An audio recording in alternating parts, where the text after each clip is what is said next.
Egypt, ये नाम सुनते ही दिमाग में जिस त्रिकोण आकार का छवि बनता है वही है pyramid.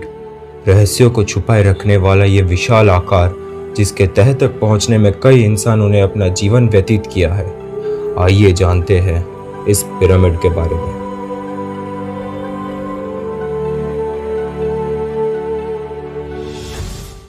The great pyramids of Giza एक ऐसा स्ट्रक्चर जो कि हमारे पृथ्वी में आज से करीब 4500 साल पहले बनाया गया था।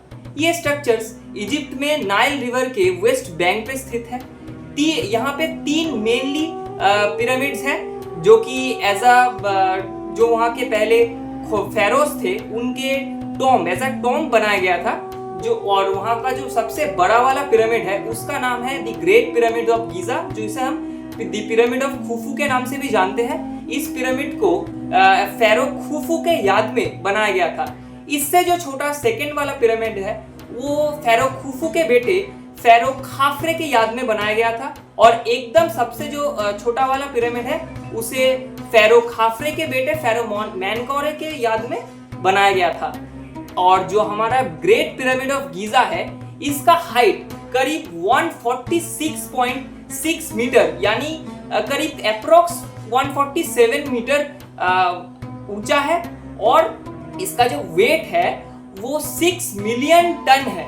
मतलब ये बहुत ज्यादा वजन होता है, जो कि आप इससे समझ सकते हैं कि जो बुर्ज खलीफा का वेट है वो करीब 5 लाख टन तक ही होता है, बट इसका 6 मिलियन टन है।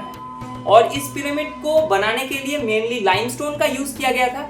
एक लाइमस्टोन का यहाँ पे वेट करीब 20 से 80 टन तक होता है, जो कि हमारे प्रेजेंट टाइम में जो एडवांस क्रेन्स होते हैं उनसे भी उन्हें लिफ्ट करना बहुत ज्यादा नियर टू इम्पॉसिबल है। तो उस वक्त आज से 4500 साल पहले इन पिरामिड को कैसे बनाया गया था, किसने बनाया, यही आज के वीडियो में चलिए जानते हैं। अभी हम बात करने वाले हैं इन पिरामिड्स को किस पर्पस के लिए बनाया गया था। बेसिकली इनको एज अ टूम्स बनाया गया था, जैसे कि ताजमहल। और फेराउस जो थे वो आफ्टर लाइफ में बिलीव करते थे। उन लोगों को लगता था कि मरने के बाद भगवान उनकी आत्मा को जज करेंगे, जैसा कि हमारे हिंदू माइथोलॉजी में स्वर्ग और नर्क है। और वो लोग क्या करते थे कि वो पिरामिड्स में बहुत सा खाना और ज्वेलरी प्रिजर्व करके रखते थे, और साथ ही साथ उन लोगों का जो फेवरेट पेट होता है उनको मम्मिफिकेशन करके उसी पिरामिड्स में रख देते थे, क्योंकि उनको लगता था ये सब उनके आफ्टर लाइफ में काम आएगा। अब ये जो पिरामिड है इसको बनाया गया था आज से 4 से 4,500 साल पहले, लेकिन बात वो नहीं है। बात वो है कि ये टेक्निकली पॉसिबल तो उस समय था ही नहीं, क्योंकि उस समय इतना एडवांस टेक्नोलॉजी आविष्कार नहीं हुआ था। लेकिन फिर भी इतने भारी लाइमस्टोन कैसे मूव हुए वो एक बहुत बड़ी मिस्ट्री है दोस्तों। आज करीबन एक लाइमस्टोन का वेट था 20 से 80 टन तक। एक गाड़ी का ही सिंपली वेट होता है 1 टन, तो सोचो इतना भारी स्टोन कैसे मूव हुआ होगा। और एक और मिस्ट्री भी है कि जब आप पिरामिड के अंदर जाओगे, देखो बाहर कोई भी वेदर हो अगर, लेकिन जब आप उसके अंदर जाओगे तो आपको हमेशा 20 डिग्री सेल्सियस ही मिलेगा। अब इसके पीछे क्या लॉजिक है उसके बारे में हमको नहीं। वो इतने साल पहले की बात है जब व्हील्स तक आविष्कार नहीं हुआ था, मतलब कोई तरह का व्हील्स नहीं था, मतलब जो व्हील है वो आविष्कार हुआ ही नहीं। तो इतने भारी भारी चीजें कैसे मूव हुई इसके पीछे कोई एक्सप्लेनेशन है नहीं। जैसे कि व्हील्स का अगर बात करें तो उस समय पॉटरी व्हील्स थे, लेकिन वो तो अगर वैसे गाड़ी में जो व्हील्स लगे होते हैं वो ऐसा कुछ आविष्कार उस समय पे नहीं हुआ था।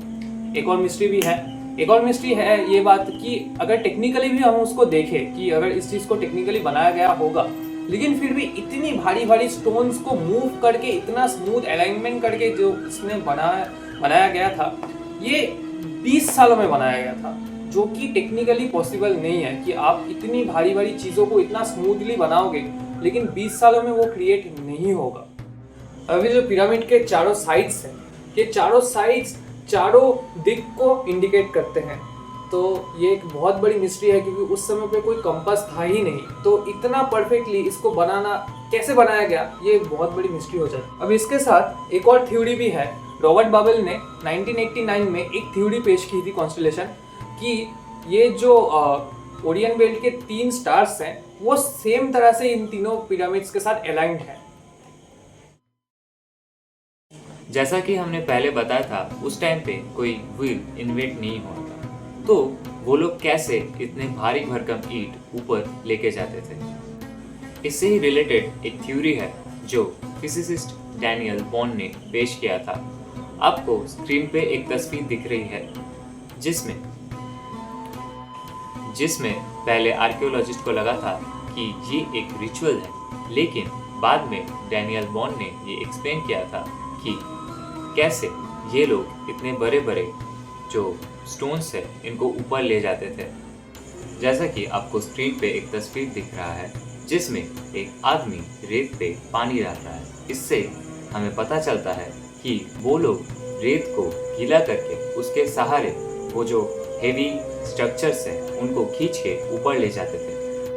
अब ये कितना सच है ये हमें पता नहीं है, ये जस्ट एक थ्योरी है। और इन पिरामिड्स को बनाने के लिए लगभग 20 से 30 हज़ार वर्कर्स ने डेली 10 घंटा काम किया था। आपने बहुत सी मूवीज में और द ग्रेट फिलोसोफर हेरोडोटस ने ऐसा कहा था कि वो जो वर्कर्स है उन लोगों को हंटर से मार के काम करवाया जाता था, लेकिन ऐसा नहीं है।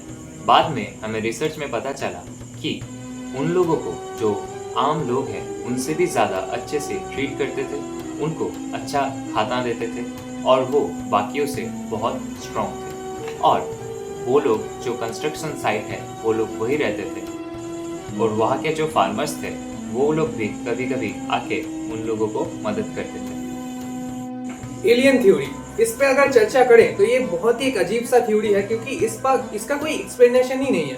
तो ज़्यादातर एलियन थ्योरीज 3 लोग बनाते हैं क्योंकि इस चीज़ का कोई एक्सप्लेनेशन आता नहीं है। तो लोग ऐसे एज्यूम कर लेते हैं कि यार किसी दूसरे प्लेनेट से कोई लोग आए थे जैसे कि एलियन और आके उन्होंने ये चीज़ें बनाई, लेकिन इसका कोई एविडेंस नहीं है, कोई सबूत नहीं है, होना भी नहीं चाहिए और इसीलिए ये चीज़ इतना पॉसिबल नहीं है। लेकिन फिर भी इसको लेके बहुत सारी थ्योरीज ऐसी क्रिएट होती है क्योंकि इसकी जो इतनी सुंदर बनावट है, इसका जो इतना परफेक्शन है, वो इंसानों के लिए उतने साल पहले बनाना पॉसिबल नहीं था। तो इसीलिए एलियन जो थ्योरीज है इतनी ज़्यादा बढ़ रही है, लेकिन इसका कोई परमानेंट सोल्यूशन नहीं है और इसका कोई परमानेंट एक्सप्लेनेशन भी नहीं है। तो इसको मैं जस्ट एक मिथ बोलना चाहूँगा। अभी हमने इस वीडियो में जितने भी डिटेल्स की बात की उनका अभी एक साइंटिफिक एक्सप्लेनेशन मैं आप लोगों के सामने रखना चाहूँगा। इसमें से पहला जो एक हमने डिटेल दिया था जो कि था टेम्परेचर, कि पिरामिड के अंदर टेम्परेचर हमेशा 20 डिग्री सेंटीग्रेड ही होता है। इसका अगर हम एक सिंपल सोल्यूशन निकालने जाए तो ये होता है एक प्रोसेस में जो कि प्रेजेंट टाइम में इंजीनियरिंग में भी बहुत ज़्यादा फेमस है, जिसका नाम है बॉल एंड सॉकेट मेथड। तो इस मेथड में क्या होता है कि ये एक बहुत ही ज़्यादा एडवांस मेथड है और इसमें टेम्परेचर हमेशा 20 डिग्री या फिर एक पर्टिकुलर टेम्परेचर सेट किया जा सकता है, बाहर कोई भी टेम्परेचर हो। लेकिन ये इस मेथड को जो कि प्रेजेंट टाइम में भी करना बहुत ज़्यादा कॉस्टली और ये बहुत ही एक मतलब एडवांस स्किल है, लेकिन यही 4500 साल पहले इसी बॉल एंड सॉकेट मेथड का कैसे इस्तेमाल किया गया था, ये तो जरूर से एक हिस्ट्री है। अभी एक और भी हमने बताया था कि इन पत्थरों को कैसे एक जगह से दूसरे जगह पे ट्रांसपोर्ट किया जाता था, इन हेवी स्ट्रक्चर्स को। इसमें एक सिंपल जो थ्योरी आती है वो है कि इनको राफ्ट में पानी में से लेके जाया जाता था। इन बड़े बड़े स्ट्रक्चर्स या फिर लाइमस्टोन्स, ग्रेनाइट्स जो कि यहाँ पे यूज होते थे, इनको पानी में तैरा के एक जगह से दूसरी जगह लेके जाया जाता था ताकि इन्हें आसानी हो। और बाद में तो वो रेत वाला जो मेथड है वो हमने पहले ही बताया। जैसा कि हमने पहले बताया कि पिरामिड का जो 4 साइड है वो चारों दिशाओं को पॉइंट आउट करता है। तो इजिप्शियंस ने इतने सालों पहले ये चीज कैसे की थी, ये एक बहुत बड़ा मिस्ट्री है। और इसमें थोड़ा सा एक फ्रिक्शन ऑफ एरर आता है जो कि है 1 to 1/15 ऑफ 1 डिग्री का एक एरर आता है जो कि बहुत ही माइनर एरर है, बट यही एरर हमें बाद में इस चीज को पता लगाने में भी हेल्प करता है। एक मेथड है ऑटम इक्विनॉक्स नाम का, जो कि है जब साल का एक समय आता है जहाँ पे दिन और रात एक पर्टिकुलर सेम टाइम का होता है। इस वक्त अगर आप एक लकड़ी को एक मतलब मिट्टी में आप लोग अगर लगा दें तो वहां पे जो शेडो आता है सन का, उसे देख के भी चारों दिशाओं का पता लगाया जा सकता है। इसी मेथड को शायद उस वक्त इजिप्शियंस ने अप्लाई किया था, और इसी ऑटम इक्विनॉक्स मेथड को अगर आप लोग अप्लाई करें उसमें भी ये सेम नंबर ऑफ एरर आता है, जो कि है 1 to 1/15 of 1 डिग्री। तो इससे हमें पता चलता है कि शायद इजिप्शियंस ने यही मेथड यूज किया था, बट इतने टाइम पहले उन्होंने ये मेथड यूज किया, ये अपने आप में ही एक बहुत बड़ी बात है। अभी हम लोगों ने तो बात कर लिया साइंटिफिक एक्सप्लेनेशंस की।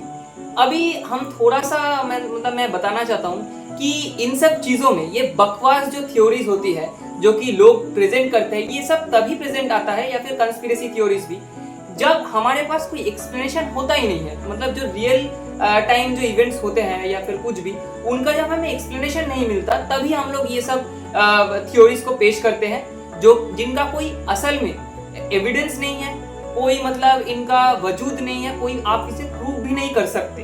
तभी हम लोग ये सब पैरानॉर्मल, एक्स्ट्राटेरेस्ट्रियल्स, एलियंस, ये सब थ्योरीज तभी हम लोग पेश करते हैं। बट ऐसा नहीं है, हमें इससे बढ़िया कि जो प्रॉब्लम्स है, जो कि मिस्ट्रीज है, उनको हमें सामने रखना चाहिए, ताकि हम लोग फ्यूचर में जब हम टेक्नोलॉजी में और भी आगे जाए तो वो सब चीज़ों को हमें एक्सप्लेन करने में और ज़्यादा आसानी हो, और जिन चीज़ों को हम लोग एक्सप्लेन कर सकते हैं उनको हमें ईजी तरीके से एक्सप्लेन करना चाहिए, और ये सब जो बकवास की थ्योरीज है इन्हें हमें इग्नोर करना चाहिए। तो आपको क्या लगता है, क्या सच में इंसान ने ये सब चीजें बनाई होगी, या फिर कोई सुपर नेचुरल ह्यूमन बीइंग होगा जिसने आके ये सब बनाया? हम लोगों को कमेंट करके बताइए। और पिछले वीडियो में मैंने कहा था कि ये वाला वीडियो एक पॉडकास्ट होगा, बट कुछ टेक्निकल एरर्स की वजह से पॉडकास्ट तो नहीं आ पाया, बट हम लोग बहुत ज़्यादा ट्राई कर रहे हैं और बहुत जल्द ही एक पॉडकास्ट भी आएगा। और अगर आप सभी को यह वीडियो अच्छी लगी है तो लाइक एंड शेयर कीजिए। चैनल के साथ जुड़ने के लिए सब्सक्राइब कर दीजिए। हम लोग मिलते हैं इससे भी और इंटरेस्टिंग नए नए वीडियोस के साथ। तब तक के लिए बी एनिमलिक्स।